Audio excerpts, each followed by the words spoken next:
I just want a dad for Mommy. She's really tired." The whispered plea cut through the soft harmony of the choir and flickering candlelight, silencing the Christmas Eve service for one man. Owen Blake opened his eyes slowly in the back pew, searching for the voice. Near the front, a little girl knelt. She looked about 4, her tangled blonde hair catching the candlelight, her small hands tightly clasped. Her red dress was too big, its hem frayed, one boot looked older than the other. But her face was serious, her voice steady. "Please, God," she whispered again, "just a dad. Not for me, for Mommy. She cries when she thinks I'm asleep." Beside her sat a woman, head bowed, shoulders sagging with exhaustion. Her long, honey-blonde hair was tied back hastily. She couldn't have been much older than 30, and her expression, though tired, was tender as she placed a gentle hand on the girl's back. Owen's chest tightened. He didn't know them, but something stirred in him, something long buried. He had come to this little church far from his Manhattan life, trying to find peace after losing his mother just 2 months earlier. It was her favorite service.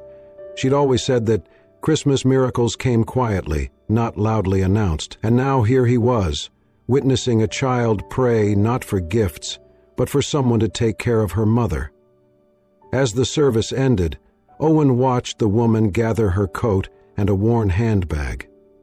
The girl held a crumpled drawing and slipped her hand into her mother's. They left silently before the final hymn began. Without thinking, Owen stood. He stepped into the aisle and followed with his eyes as they walked out into the snowy night. Flakes swirled gently around them. The girl giggled, sticking out her tongue to catch one. Her mother smiled faintly, almost as if she had forgotten how. Hand in hand, they disappeared down the sidewalk. Owen didn't follow. He wasn't sure why he had stood at all, but her voice lingered, so small, so sincere. It echoed deeper than any sermon ever had. He remained inside until the last candle was snuffed out. The choir's notes faded, replaced by cheerful chatter as people filed out, arms full of gifts and cheeks pink from the cold. Owen stayed in the shadows. Eventually the pastor approached. "Are you all right, son?" Owen nodded. "Do you know the woman with the little girl?" The pastor thought for a moment. "She comes now and then, quiet, never asks for anything.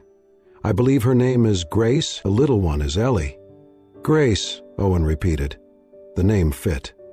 "Lovely woman," the pastor added. "Life hasn't been kind, but she's doing her best."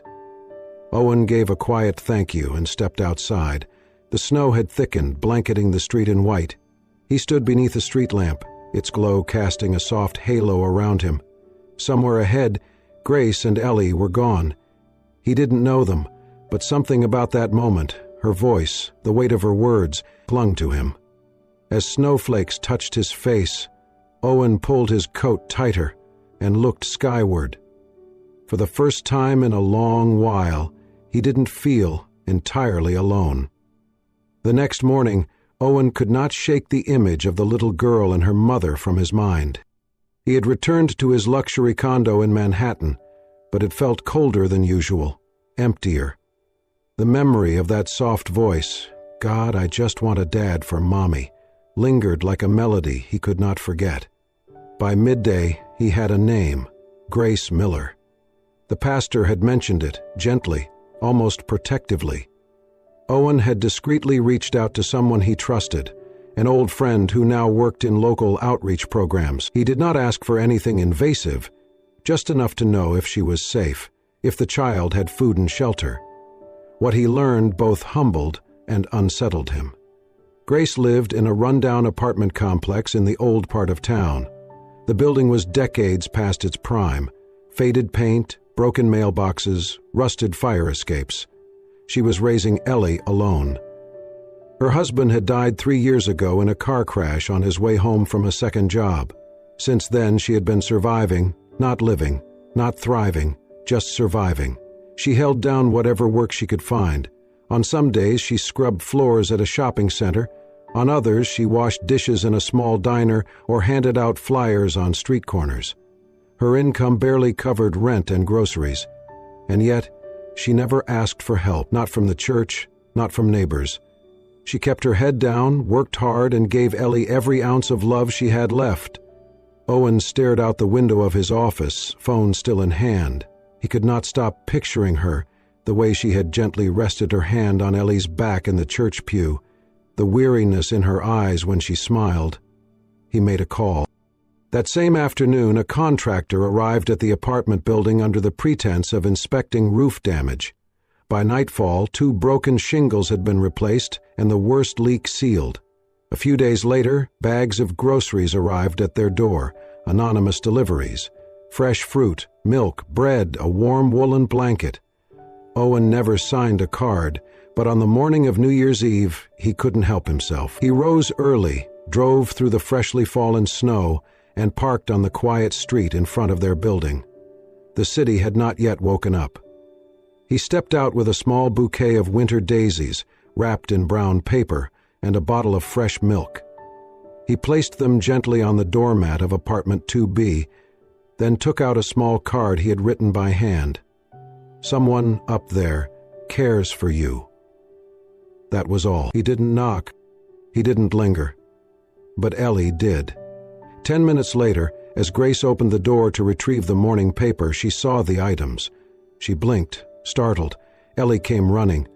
"Mommy, look! Flowers and milk!" Grace picked up the card and read it, her brow furrowed. Who would leave this? Ellie clapped her hands. "I told you, Mommy. I think God sent an angel. Maybe it's the one I prayed to at church." Grace smiled, but there was confusion in her eyes. She looked out into the hallway, empty and still, the morning light just beginning to peek through the dirty windows. She said nothing more, but that day, her steps felt lighter. She added the flowers to a chipped mug and placed it on the windowsill. Ellie insisted on drinking the milk slowly, like it was a special treat. Owen watched all this from across the street. Hidden behind tinted windows, he saw the way Ellie danced with joy, how Grace tilted her head while reading the note again and again. And something in him settled. He had spent years building things, properties, portfolios, public image, but this was different. This was something real, something good, something his mother would have smiled at. That night he returned to the same spot, the same doormat, with a small box of cookies and a note tucked inside, for the little one who believed. He never intended to be seen. But the next morning, as Grace held the box in her hands, Ellie said it again, eyes wide with wonder. "Mommy, I think God really did send us an angel." And this time, Grace did not have an answer, but she held the cookies close and whispered, almost to herself, "Maybe he did." The wind was bitter that morning, as Owen stepped out of the cafe with his coffee. He had no reason to be on that side of town, yet he kept returning, pulled by a quiet curiosity, or something deeper he couldn't name. Near the corner of the market he saw her again. Grace, bundled in a worn coat, carried a small grocery bag when an elderly man slipped on the ice. She dropped her things and rushed to him. "Easy now," she said gently, helping him to a nearby bench. Moments later she returned with warm water and a packet of crackers. Owen watched from a distance, struck by the quiet grace of her actions. When the man tried to offer her a few crumpled bills, she smiled and shook her head. "Just stay warm." She gathered her groceries and disappeared down the street. Later, Owen saw her again, this time sitting on the stoop of her building, reading aloud to a little boy. His mother, still in an apron, rushed out minutes later. Grace handed the child back with a kind smile and returned upstairs, unnoticed by most. But not by Owen. He sat in his car for a long time afterward, his thoughts tangled. The world often overlooked women like Grace, quiet, worn, endlessly giving, but Owen saw her clearly. She reminded him of his mother, soft-spoken, strong, kind without fanfare. That night he pulled out old photos of his mother, her gentle hands in the garden, her calm smile. Grace didn't just resemble her in looks. She had the same spirit. And Owen realized then it wasn't just admiration. He was drawn to her. A few days later, he saw her at a gas station, dressed down in jeans and a jacket. Owen filled his tank. Grace pulled in beside him, her car coughing to a stop. She looked tired. "Cold morning, huh?" he said. She looked up, cautious. "Colder than I expected." "You live nearby?" he asked. She hesitated. "Not far." "I'm Owen," he said, offering his hand. "Grace," she replied, shaking it lightly. They shared a few light words. Grace even laughed once, when Owen joked about gas pumps freezing at the worst times. It was the first time he saw her smile fully, and it stunned him. Not long after, he ran into her again at the grocery store, this time with Ellie in tow. "You're the man from Christmas Eve!" Ellie exclaimed. "Mr. Christmas?" Owen chuckled. "That's me." Ellie took to him quickly, chatting away while Grace paid for their groceries. She spoke of her stuffed bear, her drawings, and how her mommy made the best pancakes when they had flour. Owen offered to carry their bags. Grace hesitated, then nodded. Days later, Grace collapsed at work. She had pushed herself too hard, 3 shifts in a row, barely eating. The clinic admitted her quickly, but her insurance was insufficient. The bill grew by the hour. When she woke, a nurse handed her a paper. "Your bill has been taken care of," the nurse said gently. "Anonymous donor. There's a note." With trembling fingers, Grace opened the envelope. "Paid in full. Merry Christmas." She stared at the words, heart pounding. Who would do this? And why? She held the note close, her voice barely a whisper. "Who are you?" The news came like a slap in the face. Grace was standing behind the counter of the small bookstore where she picked up weekend shifts, tidying the shelves during a quiet afternoon. Her coworker, a young woman with a nose for gossip, scrolled through her phone and gasped. "Oh my God," she whispered, turning the screen toward Grace. "Isn't this the guy you were talking to the other day? At the gas station and again at the store?" Grace froze. On the screen was a glossy photo from a business article. Owen Blake, CEO of Blake Holdings, standing in front of a luxury high-rise with his signature half-smile and a sharp suit. Her heart sank. She took the phone and read the headline, "Reclusive real estate mogul returns to hometown for the holidays." She felt the color drain from her face. Everything clicked. The repairs, the groceries, the paid medical bill, the mysterious flowers, the note. It had been him. Grace left early that day. She barely remembered walking home, her thoughts a blur of disbelief and betrayal. By the time she reached her apartment, Ellie was drawing by the window, humming to herself. "Mommy," she beamed. "Mr. Christmas left a note in my book. He said he liked my drawing of Mr. Buttons." Grace knelt beside her, brushing a strand of blonde hair from her daughter's face. "Ellie, Mr. Christmas's real name is Owen. He's not just a nice man. He's very rich, very important, and he's been helping us." Ellie blinked. "He helped us because we needed help, right?" Grace hesitated. "Maybe, but I don't know if that's all." That evening she waited until Ellie was asleep. Then she walked down the snowy sidewalk to the cafe where she had seen him before, and he was there just like she knew he would be. Owen stood when he saw her. "Grace." She cut him off before he could speak. "Why didn't you tell me?" He exhaled. "Because I knew what you'd say." "You think I'm some charity case?" Her voice shook. "You watched me struggle, and instead of treating me like a person, you threw money at me like some rescue mission. That's not what this is." "Really?" she snapped. "Then what is it? You hide who you are, you act like some guy at a gas station, and all this time, you're Blake Holdings. You're the name on the bill, the food, the flowers. You lied to me." "I never lied," Owen said softly. "I just didn't lead with my net worth." "I don't need your pity," Grace said bitterly. "I don't need a rich man feeling sorry for the poor widow and her kid." "I'm not helping you because I feel sorry," he said, finally stepping closer. "I'm helping because you deserve better. You deserve peace. You deserve rest. You deserve joy. I've seen you, how you help people without expecting anything back, how you love your daughter with everything you have. That's not pity, Grace. That's respect." Her eyes filled with tears, but she blinked them back. "It's not your place to decide what I need." "No, it's not," he said gently. "But I care, and I want to be there if you'll let me." She turned to leave, but a small voice cut through the cold evening air. "Are you mad at Mommy?" They both turned. Ellie stood a few feet away, her jacket barely zipped, her teddy bear clutched in one hand.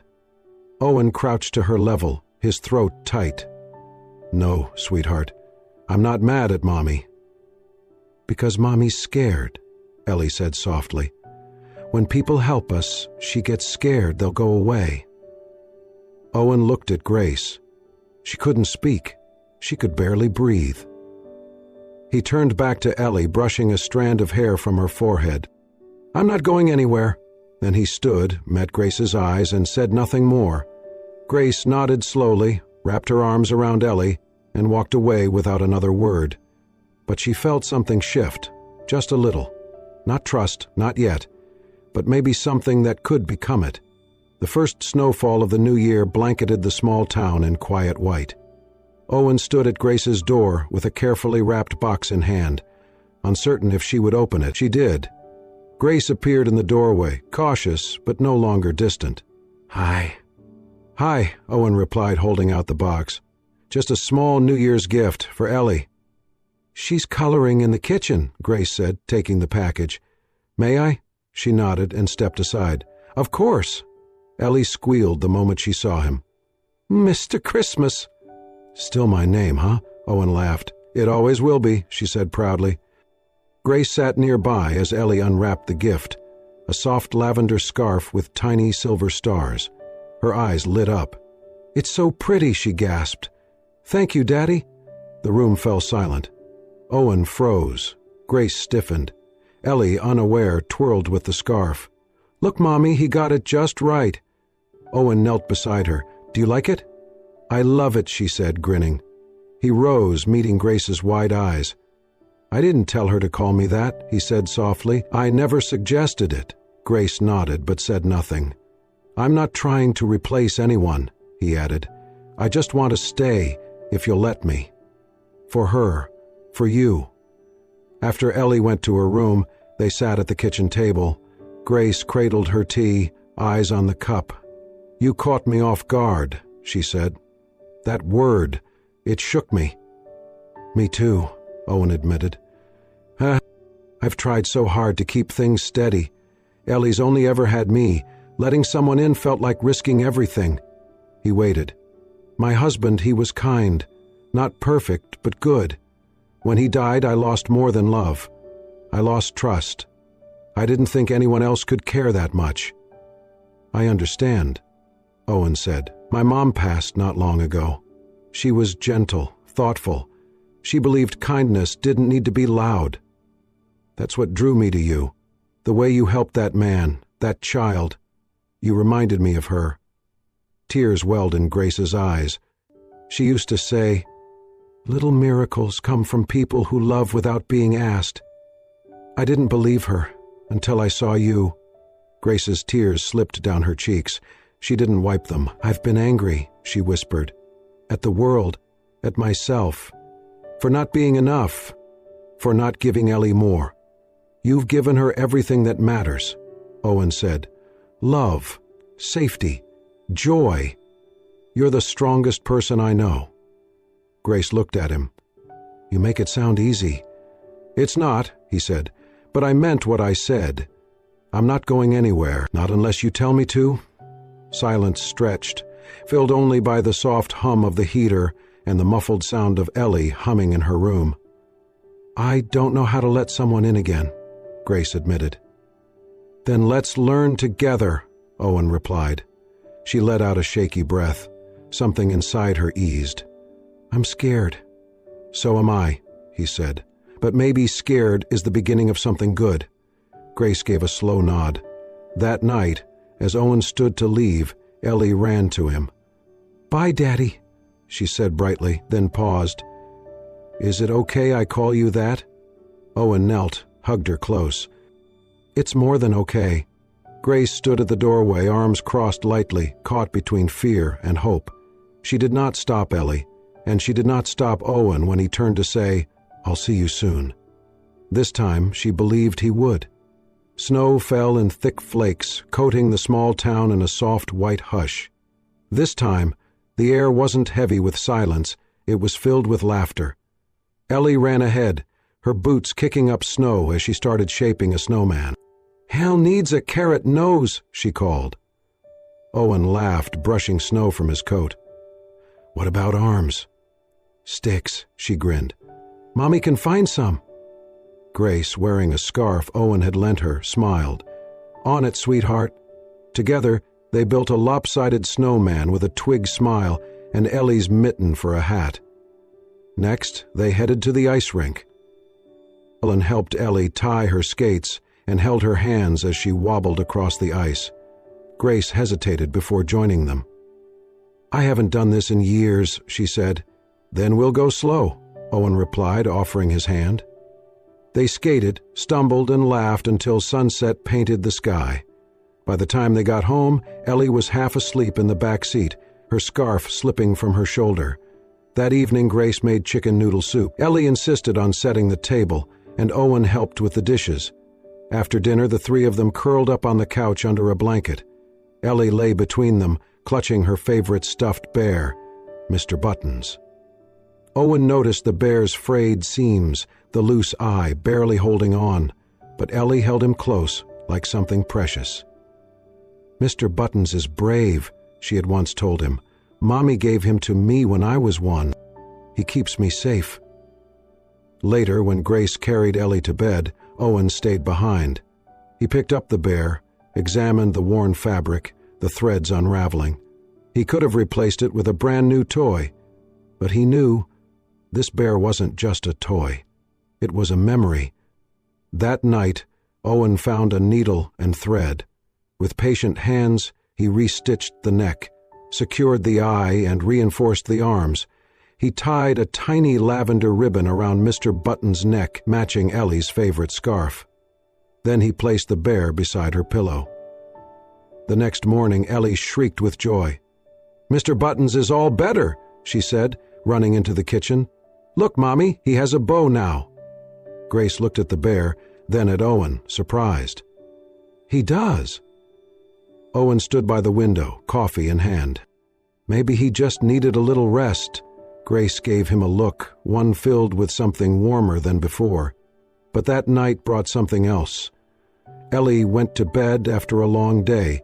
Grace and Owen sat quietly by the fire. Then Ellie cried out. Grace rushed to her side, Owen close behind. Ellie burned with fever, her cheeks flushed, her skin hot. "She's burning up," Owen said gently, checking her forehead. "We need to cool her down." They stayed by her side, trading shifts with cloths and whispered comfort. Around midnight, Ellie stirred and whimpered. "Daddy?" Owen leaned close, brushed her hair back. "I'm here," he said softly. "Daddy's here if you want me to be." She didn't speak again, but clutched Mr. Buttons tighter and drifted back to sleep. Grace stood in the doorway, hand to her chest. She had heard every word. Later, as Owen stepped out for more towels, she stopped him. "She called you Daddy," she said. He nodded. "I know. And you stayed." "I would stay every night, if you let me." Grace looked at him, her expression softer, more open than he'd ever seen. For the first time, she let herself really see him. He hadn't just come for Ellie.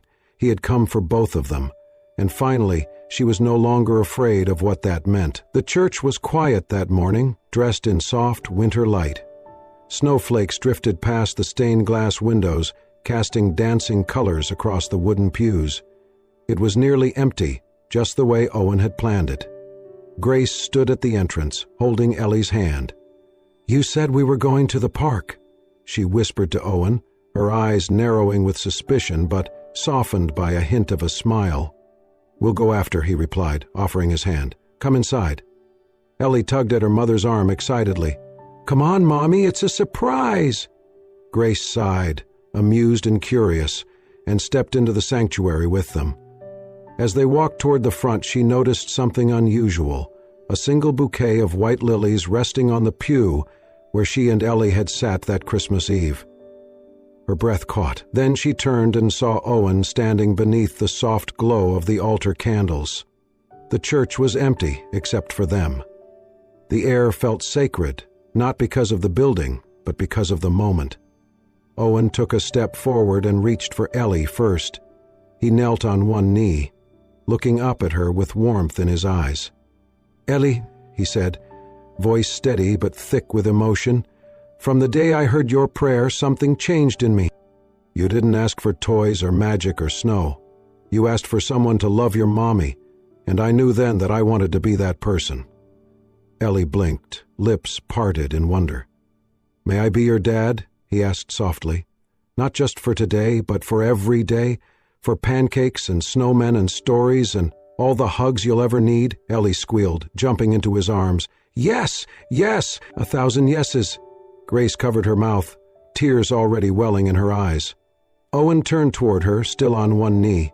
He reached into his coat and pulled out a small velvet box, but he didn't open it right away.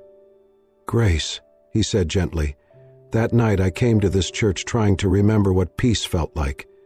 I had just lost my mother, and I thought maybe silence would help." He paused, swallowing hard. "Instead, I heard a little girl praying for someone to love you.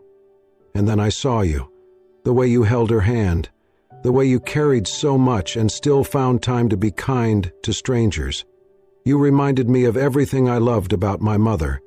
And then, something more, something I never expected." Grace's hand trembled as she lowered it from her lips. "I watched you love, quietly, fiercely, without asking for anything. And it undid me. You don't need saving, Grace, you never did. But if you'll let me, I want to stand beside you, not in front of you. I want to build a life with you, not because of what we've lost, but because of what we can become." He opened the box.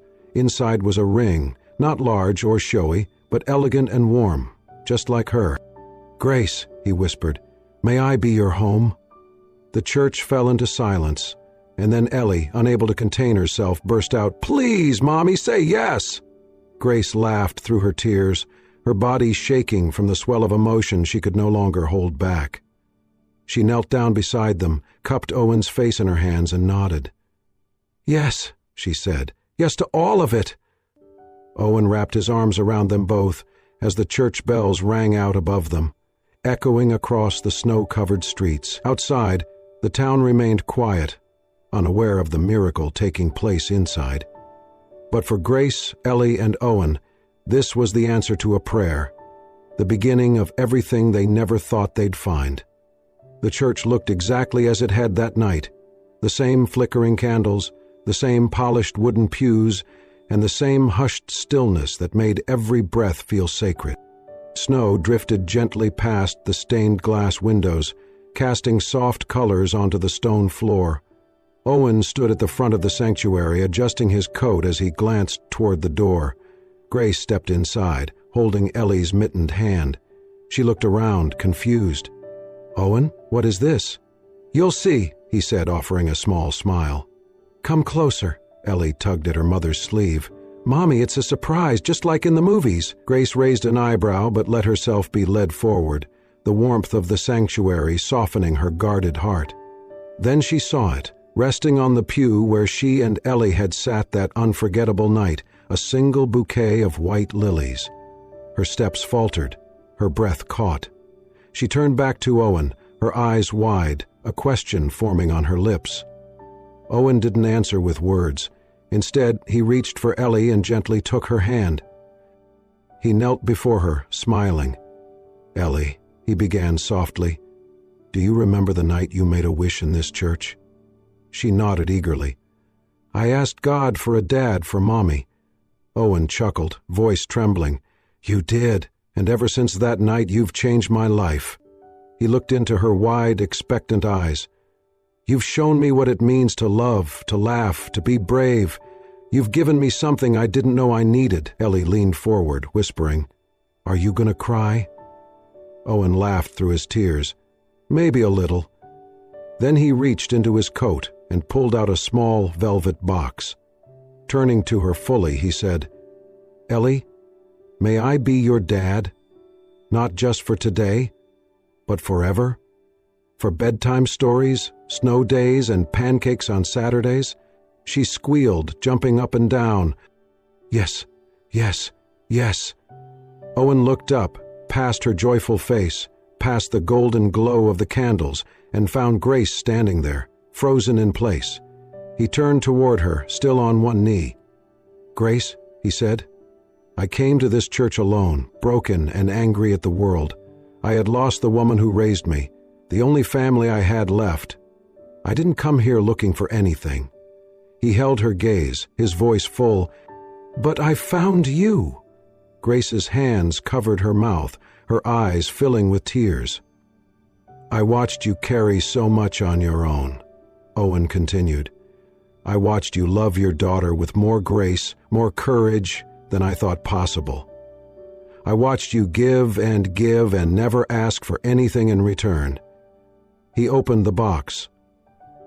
Inside, nestled in soft velvet, was a simple ring, elegant, timeless, as sincere as the man who held it. "Grace," he whispered, "may I be your home?" The room fell silent, heavy with emotion. Then Ellie shouted, "Please, Mommy, say yes." Grace let out a shaky laugh through her tears. She walked forward slowly, knelt beside them, and touched Owen's cheek with a trembling hand. "You already are," she whispered. He slipped the ring onto her finger. She pulled him into a hug, and Ellie joined in, wrapping her small arms around them both. The church bells began to ring, clear, strong, and joyful, echoing across the quiet, snow-covered town. Outside, no one knew what had just happened, but inside that little church, a family was born. The house smelled like cinnamon and pine. A gentle fire crackled in the living room, and soft music played from the kitchen, where Grace stood frosting cupcakes, humming along with the melody. Owen was in the den, helping Ellie wrap presents with far too much tape and an endless supply of glitter. The snow outside lay thick and peaceful, just like it had a year ago. Everything had changed since then, and yet everything felt exactly as it should have always been. Owen and Grace had moved into a quiet home just a few blocks from the old church. It had a backyard for Ellie to run in, a cozy reading nook with pillows and books, and a front porch where they drank hot cocoa on chilly mornings. But more than anything, it had warmth, laughter, love. Ellie had blossomed into a bright, joyful little girl, always singing, always dancing, always talking about her family. She wore her lavender scarf everywhere and kept Mr. Buttons, now fully repaired, tucked beside her every night. And Owen, he had become more than Grace ever imagined. A partner, a father, a man who chose love, not because it was easy, but because it mattered. Together, they had founded a charitable organization called Angel of Christmas, inspired by Ellie's whispered prayer that had changed everything. The nonprofit offered financial support, mentorship, and housing assistance to single mothers across the state. It became Owen's new legacy, one built not on skyscrapers, but on second chances. As the day wore on, Grace bundled Ellie into her coat and boots. "We have a quick stop to make," she said, smiling. "Where are we going?" Ellie asked, clutching a small wrapped gift. "You'll see." They walked hand in hand through the quiet streets, the snow crunching beneath their boots, until the steeple of the old church came into view. The sanctuary was empty, except for a few lit candles flickering near the altar. Grace led Ellie to the front pew, the very same spot where she had once knelt, small and uncertain, praying for something she could not name. Ellie looked around, wide-eyed. "I remember this place," she whispered. "I thought you might," Grace said gently. They sat in silence for a moment. Then Ellie leaned forward, folded her hands, and whispered toward the empty altar. "God, thank you," she said, her voice filled with wonder. "I got my daddy for Christmas." Grace's eyes welled with tears. Owen stepped quietly into the sanctuary behind them. He said nothing, just placed his hand on Grace's shoulder and kissed the top of Ellie's head. Outside, the world was cold and quiet, But inside that little church, the warmth of a family born not of perfection, but of love, glowed brighter than any candle. And somewhere, deep in Grace's heart, she knew miracles were real, especially the kind whispered on a snowy Christmas night. Thank you for watching this heartwarming tale of love, healing, and unexpected miracles. Sometimes the quietest prayers are heard by the people who need them most, and sometimes family is not just found, but built, with grace, one act of kindness at a time. If this story touched your heart, please don't forget to like, share, and subscribe, where we bring you true-to-life stories that heal, inspire, and remind us all of the beauty in everyday moments. Until next time, stay kind and keep believing in small miracles.